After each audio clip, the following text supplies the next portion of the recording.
Now let us discuss the physical and chemical injuries of the oral cavity. So in this chapter we will discuss the injury of tooth that are associated with the tooth preparation, what are the effect of restorative material, effect of cement base, cavity liners, varnishes and primers, effect of cavity sterilization agents, what are the physical injuries to the teeth, to the supporting structures, to the bone, to the soft tissue, the radiation injuries, the electrical burns, the chemical injuries of the oral cavity, or the occupational injuries of the oral cavity. The teeth, as we know, particularly the dentine and pulp, they are not injured only by the dental caries, but they can be injured from those procedures necessary for the repair of the lesions involving the dental hard tissue, like preparation of teeth for receiving the restorations, that procedure involving cutting, grinding, etching with the So what are the effect of the tooth preparation? The tooth preparation, it is usually done with the rotary instruments like tungsten carbide burr and diamond burrs. Lasers and air abrasive, they are used alternatively. The pulpous response to these procedures depend upon the heat generation by the friction, the cutting of odontoblastic processes and drying of the dentinal tubules. So what is the effect of heat? The reaction of heat to the dental pulp is important, as we know that extraordinary amount of heat that can be generated by revolving, cutting and grinding instruments that are used in tooth preparation. Around 700 degree Fahrenheit temperature is recorded on the cutting surface. So these thermal changes, they are influenced by the size, shape and composition of the burr, the speed of the burr, the amount and direction of the pressure applied, the amount of moisture in the field, the length of time that burr is in contact with the tissue, and the type of tissue being cut, that is either it is enamel or the dentine. What are the effect of restorative material on the teeth? Zinc oxide eugenol cement, we used zinc oxide eugenol cement as a temporary filling material or a root canal sealer. So it has a liquid component, the eugenol, that fixes the cell, depresses the cell respiration and reduces the neural transmission. It is seen that the zinc oxide eugenol, it is least injurious of all filling material to the dental pulp. It has a sedative effect on mild damaged pulp, as it inhibits the synthesis of prostaglandin and leukotrienes. So which material are preferred for over-injured pulp or as a base in deep cavity preparation? We can use zinc oxide eugenol as a material of choice. Next comes the silver amalgam. The dark color metallic component of silver alloy turns the dentine dark grey. So you may see the tooth may be discolored. The amalgam restoration, when contact with the gingiva, it will cause inflammation because of the corrosion product and the dental plaque. You can see galvanism while using two different materials during the cavity preparation. The glass ionomer cement, it is most biocompatible and is widely used for filling and lining materials. It is also used as a luting cement. The biocompatibility of glass ionomer cement is due to the weak nature of polyacrylic acid. You can see pulpal plane that may be seen for a short period after the filling of the cervical cavities. This is due to the increased dentine permeability after the acid aging. We can use cement bases, cavity liners, varnishes and primers. So these all serve as a bacteriostatic agents, provides thermal insulation under the metallic restoration, particularly under the metallic restoration, to provide electrical insulation, to prevent discoloration of the tooth structure, to prevent the penetration of deleterious constituent of restorative material into the dentine and pulp to improve the marginal seal of certain restorative material by preventing the micro leakage and prevents the ingress of saliva and debris along the tooth restorative interface. Now let us discuss about the physical injuries of the teeth. The first is the bruxism, or it is known as night grinding, or other term is bruxomania.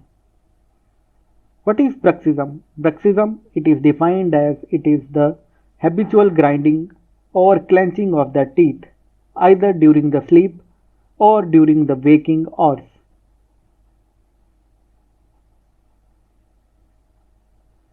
So bruxism, it is the one of the most common sleep disorder.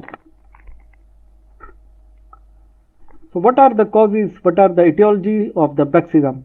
That could be either local, systemic, psychological or occupational in nature. The local factors that could be due to the mild comfort, mild occlusion disturbance. So what you see is in a patient with bruxism, the patient engages itself in typically in the grinding or clenching motion during the sleep or when is subconscious when awake. So what you will see is there will be grinding or grating noise. So the bruxism, it can have an effect on the dentition, effect on the periodontium, effect on the masticatory muscles, or effect on the TMJ, or psychological and behavior effect. So on a patient, chronically bruxism patient will have severe wearing or attrition of the teeth. Not only the occlusion wear, but interproximal wear may also be seen. So ultimately what you will see is the sensitivity. On the both surface you will see facet that may be worn in the teeth. As bruxism continues, there may be loss of integrity of the periodontal structure that results in the loosening or drifting of the teeth or even the gingival recession that is accompanied with the alveolar bone loss. What next is the temporomandibular joint disturbances that are continuous to occur as result of traumatic injury. Hypertrophy of the masticatory muscles, particularly the masseter muscle, that will cause trismus, altered occlusion, and there will be difficulty in opening and the closing pattern of the jaw. So this bruxism will finally give rise to facial pain and headache.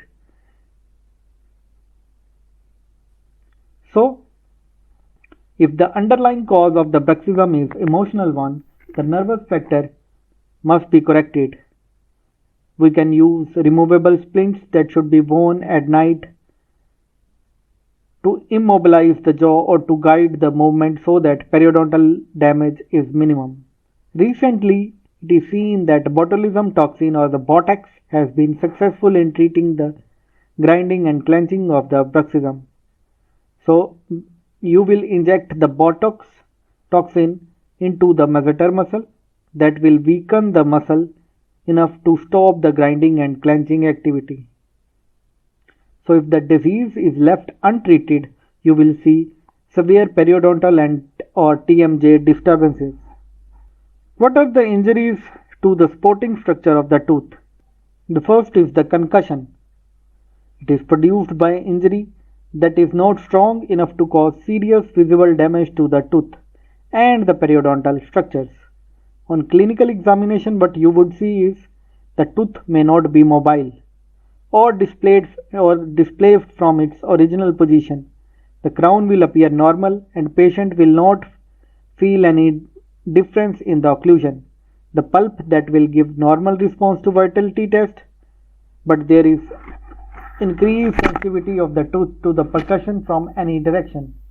The treatment is selective grinding of tooth to eliminate the occlusion forces.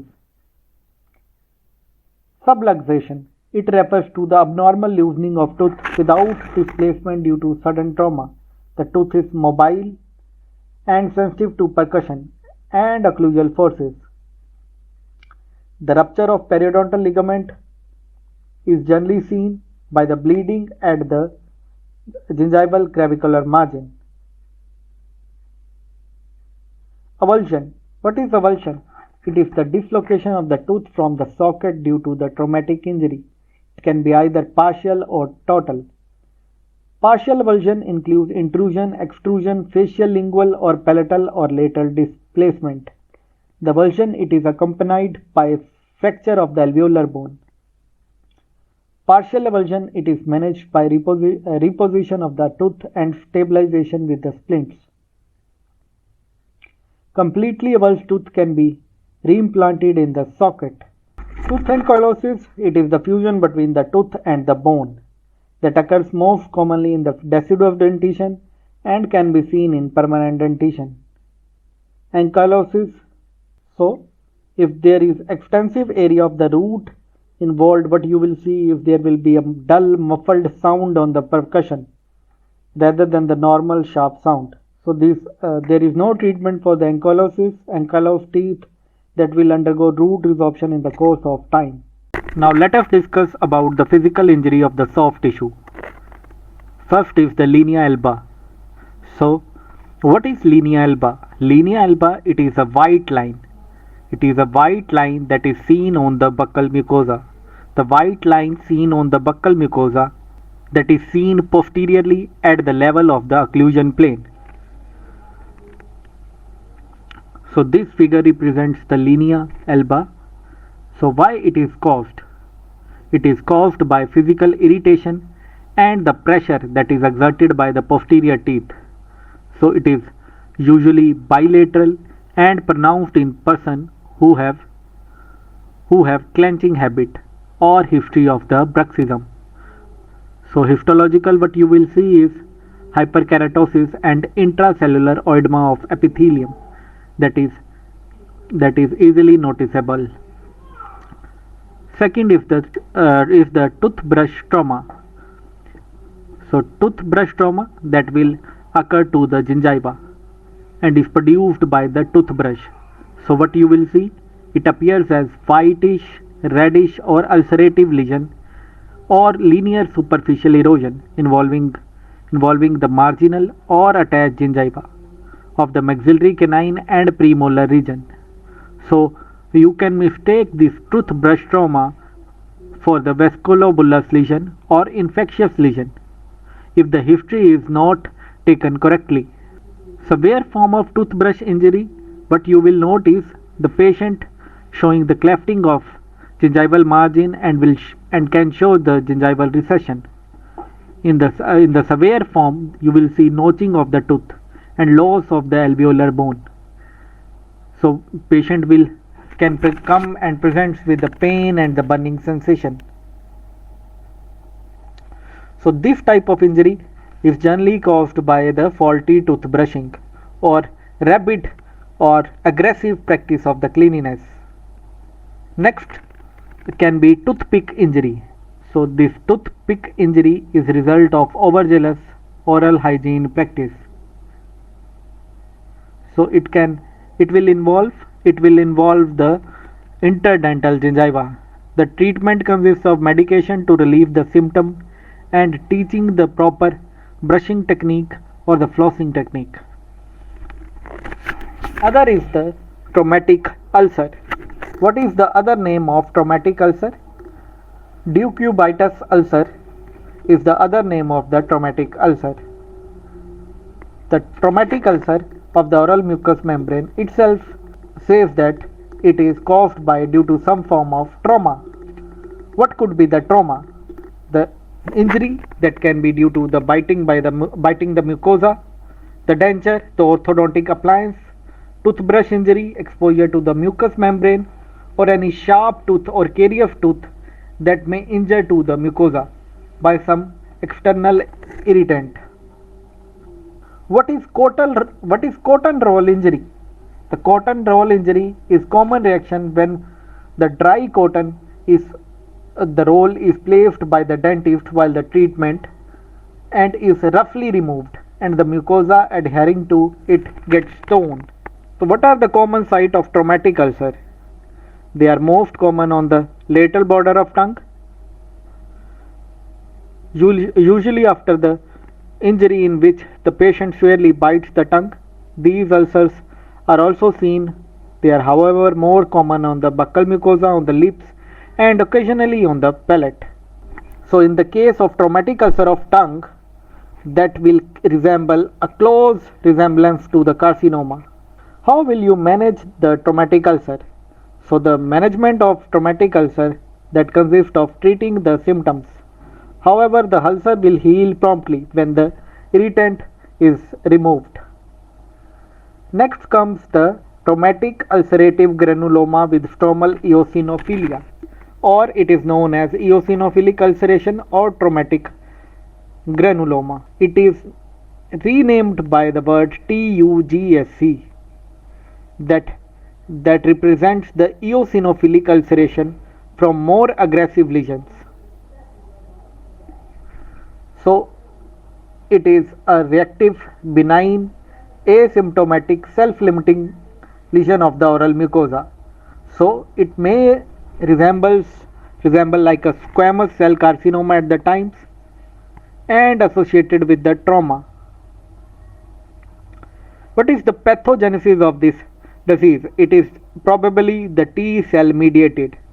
The trauma may be due to the Malpose teeth or the partial denture. In the infant, you can see the erupting teeth may cause sublingual ulceration, that is referred as Riga Fede syndrome. So these ulcerations may occur at any age, but more common seen with the males. It is common in anteroventral and the dorsal surface of the tongue. These lesions may be observed in other sites like gingiva, palate, and mucobuccal fold. These lesions, these ulcerations may persist from week to month and resembles just like traumatic ulcers. The treatment is as similar as the traumatic ulceration. The large eosinophilic ulceration that will heal rapidly after the biopsy, though extraction of involved tooth can sort out the problem, as in case with the Riga Fede disease. The teeth should be retained only if they are stable. Next comes the factitious injuries. They are the self-induced injuries that can be due to the number of factors like cheek biting, lip biting, etc. So these other name is Morsicato labiorium, Morsicato buccarium. So these injuries are habitual or psychogenic. So what you will see is biting and tearing of epithelium of the lip, buccal mucosa, or the tongue. Patient, what they do is they generally chew their cheek or cause stripping of the epithelium using fingers or creating negative pressure by sucking the lips and cheek. So such type is seen in patients who are under psychological stress. The habitual gingival injuries in which the patient presses the attached gingiva with her nails or forces the free gingival margin apically. So these type of lesions are usually bilateral and seen along the occlusion line and on the vestibular surface of the lips. The mucosa will appear white with area of redness. Ulceration is more common. This condition is more seen in females. So on histological examination, you will see extensive area of hyperkeratosis with keratin projections that represents the ragged areas. Treatment consists of counseling and psychotherapy and acrylic shield that can be used to prevent the access of teeth to lips and the cheeks. The next we are going to discuss is the denture injuries. As we all know that the oral mucosa, it is subjected to various kind of injuries as a result of wearing of artificial denture. So these injuries may be specifically as number 1, traumatic injuries, generalized inflammation, inflammatory hyperplasia, papillary hyperplasia of palate, or denture base or allergy. So let us discuss them one by one. The first comes the traumatic ulcer. that is also known as sore spot. So the traumatic ulcer, it is caused by denture irritation. So it is a kind of physical injury. This denture ulcer, it develops within a day or 2 days after the insertion of the new denture. So why it occurs? It occurs due to the overextension of the phalanges or the spicules of bone that are present under the denture or a high spot on the fitting surface of the denture. So these ulcers will be small, painful, irregularly shaped, that are covered by delicate grey necrotic membrane. So what is the treatment for this traumatic denture ulcer? The treatment of this traumatic denture ulcer, it consists of correction of the underlying cause. Now what is the cause? The cause, it could be the overextension of the phalanges, that is corrected by giving the relief to the phalanges, or the sequestration of the spicule of the bone under the denture. So that can be corrected by removal of any tiny sequestrum, or there could be the high spots that are present on the fitting surface of the denture. So we can correct them by giving a relief of giving them a relief of these high points. So when the cause is removed, the ulcer will heal promptly.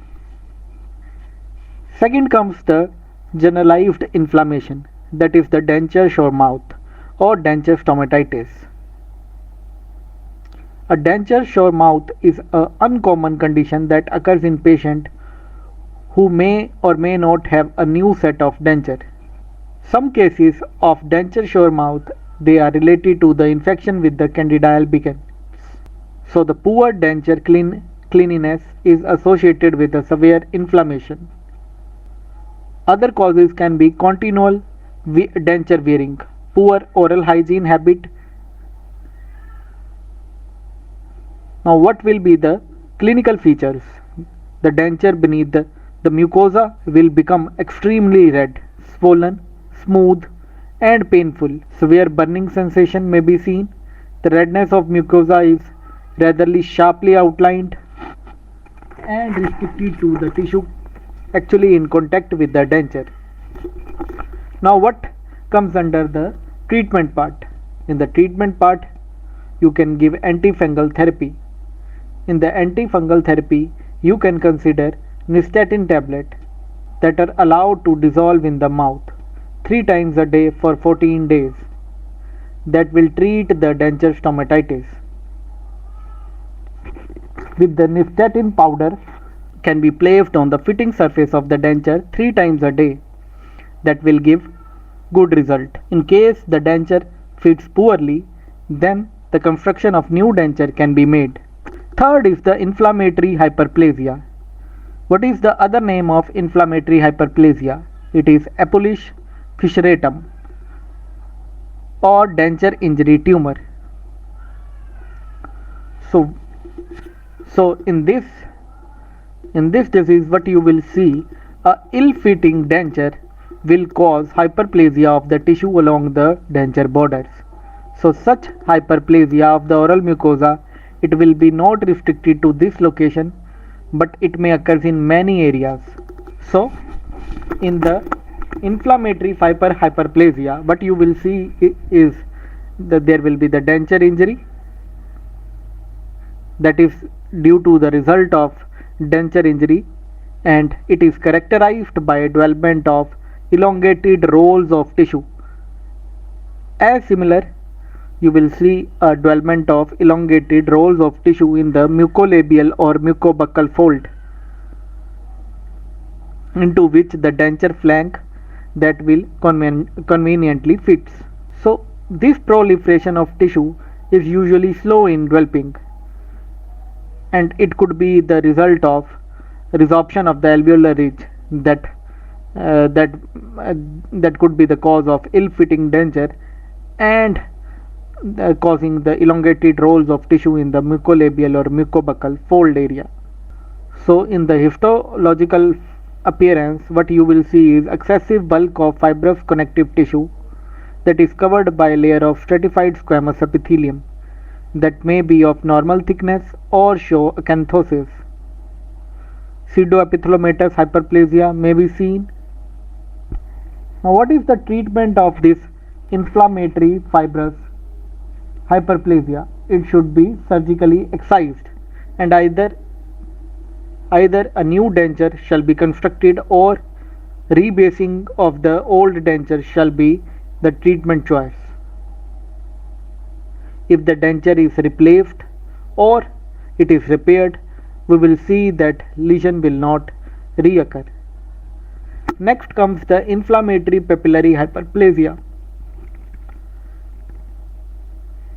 or other name is palatal papillomatosis. Papillary hyperplasia, it is unusual condition involving the mucosa of the palate. So it is associated with ill-fitting denture that permits frictional irritation and poor state of oral hygiene. This papillary hyperplasia, it will occur in the edentulous patient with the dentures. Constant wearing of denture is one of the most important factor associated with this condition. So what you will see is the lesion will present as numerous, closely arranged, red edematous papillary projection involving all of the hard palate and imparting as a warty appearance. So the treatment, there is no well recognized treatment. Discontinue the use of ill-fitting denture or construction of new denture without surgical removal of excess tissue will generally result in regression of the edema and the inflammation. The plasticizers of the soft liners, they can be cytotoxic and affect many cellular metabolic reactions.